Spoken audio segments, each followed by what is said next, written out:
আমরা সালা করছি আয় আয় আয় ফ্রিতে ঢুকু মারছে তো গাইস আমার ভয় লাগতেছে ভাই আমি সে চ্যালেঞ্জ ভিডিও বানাই এর মানে ফ্রিতে ঢুকবো আর কি একবারে মানে আজকে একবারে আর ক্যামেরাম্যান দাঁড়া রয়েছে আচ্ছা ধন্যবাদ ভাই ঢুকে গেলাম ইয়েস ফ্রিতে আমরা ঢুকে গেছি এই ভিডিওতে আপনি দেখবেন ভিতরে কিভাবে ফ্রিতে ঢুকতে পারবেন সেকেন্ডলি হচ্ছে গিয়ে বাণিজ্য মেলার শেষ তারিখ কত থার্ডলি হচ্ছে কিভাবে একটা অপরিচিত টিকটকার এসে কিভাবে আমাকে দিয়ে ভিডিও করাই নেয় সব কিছু আমি একসাথে আপনাদেরকে বলছি just wait and watch the full video একটা সময় যখন এসব ভিডিও দেখতাম এমন ভিউ দেখতাম তখন ভাবতাম কোন এলাকার মানুষেরা কোন জেলার মানুষ কোথায় এমন অদ্ভুত প্রাণী পাওয়া যায় এমন মানুষ কি আসলে বাস্তবে আছে নাকি এরা এলিয়েন আবার মনে মনে প্রাউড ফিল করতাম ফেনীতে এমন কিছু নেই এমন প্রতিবন্ধী নেই মানসিকভাবে অসুস্থ লোক নেই বাট এইবারের বাণিজ্য মেলা আমার সব ধারণা বদলে দিল দেখছেন ভাইয়া এরা কত ট্যালেন্টেড আমি নাচবো ভাইয়া আমিও নাচবো আমিও ট্যালেন্টেড হবো ভাইয়া আমি দেশের দশের জন্য কিছু করব আমি দেশকে রিপ্রেজেন্ট করবো ভাইয়া দূর পেটে এগুলো কি বলো যা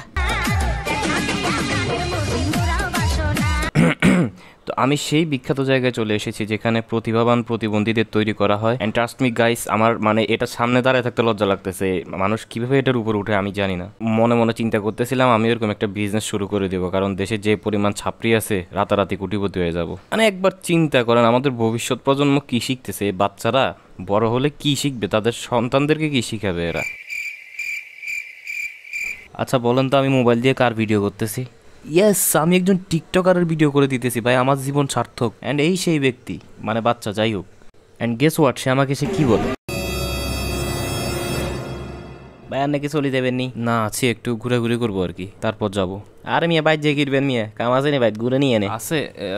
নাই হ্যাঁ নাই কাজ নাই ঠিক আছে তাইলে রাত 4 ভিডিও বানাই দিবেন গেটের হিন্দি কিন্তু ভিউ সুন্দর হিন্দি এখন মারুম টিকটক রাত পর্যন্ত তো আসলে থাক ইয়ে তোড়ে নাইছেন নি মিয়া আরে না কি বলো মিয়া আমি কি সাপড়ি নাকি আপনারা তো মিয়া দেখতে সাপড়ির মতো লাগে মানে হেটা না মানে ইয়ে তো ব্যাগে ভিডিও বানাই মিয়া উড়া দুরা নাচবেন মিয়া জীবন আছেটা কি ধরো মিয়া কি গো আরে মিয়া রাজবাইরে চিনেন মিয়া রাজবাইর মতো সেরা একটা ড্যান্সার আর আমি জীবনে দেখিনি এত মানুষের সামনে নাচ আমি চিন্তা করে আর বড় সেলিব্রিটি হইলে সময় কিরবো মিয়া রাজবাইরে চিনেন মিয়া না রাজভাই কেডা আবার ওরে মিয়া কি রে কইলো রাজভাই রে চিনে না তো মিয়া রাইলে একটা সেলফি তুলো মিয়া আপনি কি রে কইলেন এটা ওকে সমস্যা নাই আচ্ছা আমাদের দেরি হয়ে যাচ্ছে তো আমরা যাই না বলেন আসি আবার দিয়ে যাবো ঠিক আছে ধন্যবাদ thank you fine welcome bye কি রে বেগুনে নিশ্চিত কিলে বেড়া আমি তো উড়ি নাচ মনে করছি জীবনে এক দফা আগে যেতাম মন জানালে নিশ্চয় না তো লজ্জা লাগে অনেকক্ষণ দাঁড়া চিন্তা করার পর মনে উঠলো আচ্ছা রাজভাই তো মানে আমার জীবন আরো একবার সার্থক কে বাদ পর কিছুক্ষণ মেলা ঘোরাঘুরি করলাম দেখলাম কি কি আসলো বাজারে ভাই এই রোলিং আইসক্রিম ঢাকায় খাই আমার অবস্থা খারাপ হয়ে গেছে আমার শিক্ষা হয়েছে আর জীবনও খামো না আমি এটা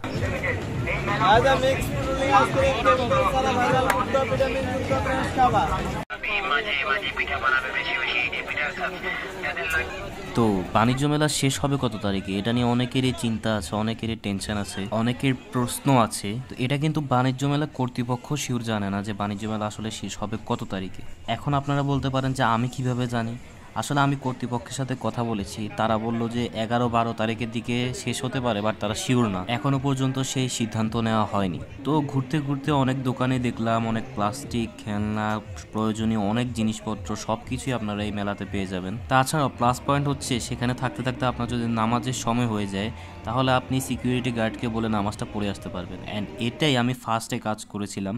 যেটা আসলে আমি বলেছিলাম যে আমি ঢুকে গেছি টিকিট ছাড়া আসলে আমি নামাজের জন্য বের হয়েছিলাম এবং আবার নামাজ পড়ে এসে ঢুকে যাই সো আজকের ব্লগ এতটুকুই যদি নতুন হন অবশ্যই সাবস্ক্রাইব করে যাবেন আর কমেন্টে জানাবেন কেমন হয়েছে আসসালামু আলাইকুম